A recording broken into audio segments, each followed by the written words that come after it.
Hello and welcome back, and today I am repeating the coin trick to paint this moon-gazing hare. So I'm wetting the top of the paper with a nice soft brush, clean water. Work my way around the top of the hare's head.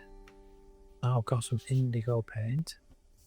I'm applying it quite wet. Some random stripes, and this is burnt umber. So I've got some blue and some brown so far. Apply that in a fairly random fashion as well. And the final colour, the third colour, is Payne's grey. Now, as you can see, I'm just touching it to the top, the wet area, and so it's starting to run up. Now I've got a soft brush and run it through those colours. I'm trying to get the paint to drift up into the sky area. I want a nice dark section in the top left area to put my moon into.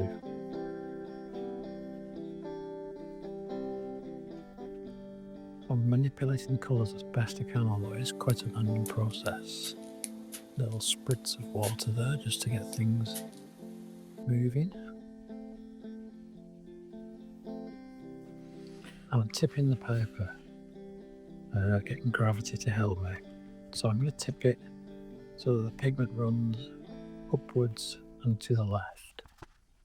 Now, one of the benefits of not taping your paper down is that this is really easy to do. You can bend and fold the paper several different directions. Okay, here's the coin trick. A piece of tissue or toilet roll and a coin inside it. Press it down, and the tissue blots out the paint on the paper, and you end up with an almost perfect circle. There's just a little overlap there, so the paint is still wet, so I can dot some of the Payne's grey on. And notice that it doesn't rush into the moon, because obviously that area is dry because we've just blotted it with the tissue. And then I fold and lift the paper again and let it dry. And we start on the hare. So starting with the burnt umber, it looks very light because it's quite diluted. And I wet the area first, so I'm dropping it into a wetted area, which further dilutes it and keeps the value light. Soften that edge, some cleanish water. Now, back to the indigo, back to the blue colour. I'm going to paint the back of the body of the hare. So it's fairly loose, it's fairly rough, it's not realistic in any way, it's a very stylised painting. And I get the indigo on and I drag it towards the light area of the underbelly, the brown area that I've just put on. And the idea is to try and get those two areas to merge together, the brown and the blue to merge together. So I've got some water there, I'm dropping it down the midpoint. That should help them to mingle. And tap in some clean water as well. So that's going to get those two different paints joining together and merging together nicely. Now let's paint the head. I've got a slightly diluted version of the indigo, so mid to light value. And I don't mind touching it to the area that I've just put on, so that again, it merges together and I get some nice soft blends.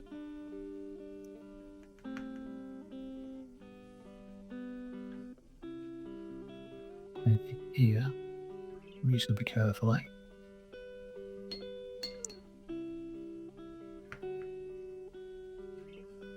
And then soften that edge with some water and indigo paint.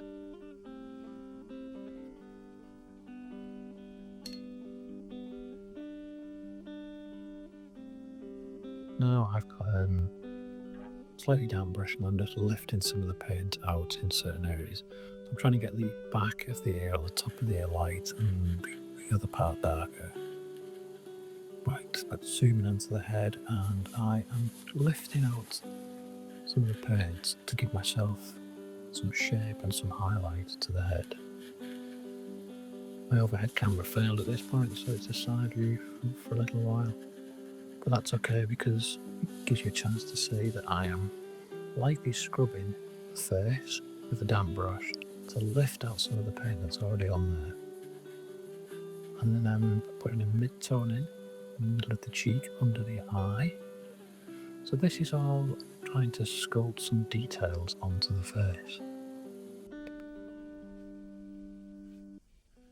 And then the furthest ear, the back ear, which is in darkness.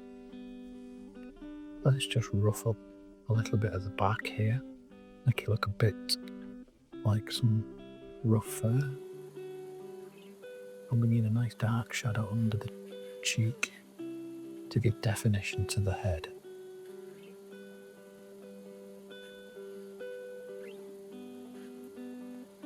Now I'll soften this area, deepen this area.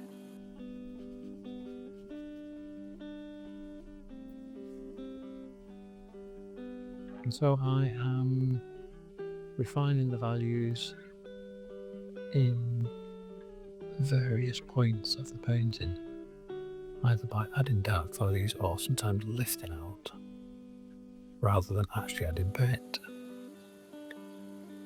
Now, it's still wet in some areas, but it's dry enough by the eye, so let's get some details in. I've switched to a number 5 or 6 round. I painted a little triangle for the highlight, and negatively painted it round. I just left it white, painted around it. There's the top of the eye. Underneath the eye, that's quite a wet brush, and I'm just touching the paint, dragging it down, and then lifting some out with a drier brush. All these little things take practice. So lift out with a damp brush, add a couple of details there, refine the nose a little bit, put your mouth on, and pretty much done. So some nice blends, some nice effects, the water droplets and the spraying, they've all blended together nicely. I like that. Nice granulation over this side. I'm pretty happy with that. The moon's clear and bright and circular, so all in all, that's not a bad effort. Now, I have tried a few of these recently. This was a nice one. Some really interesting water droplet effects there. I wasn't as keen on that area. And then we had a muffled effect, which was nice. And then here's another one, probably the best I have painted, probably the best hair I've painted, in fact. That was a bit bland. That one was a nice background effect there, which happened.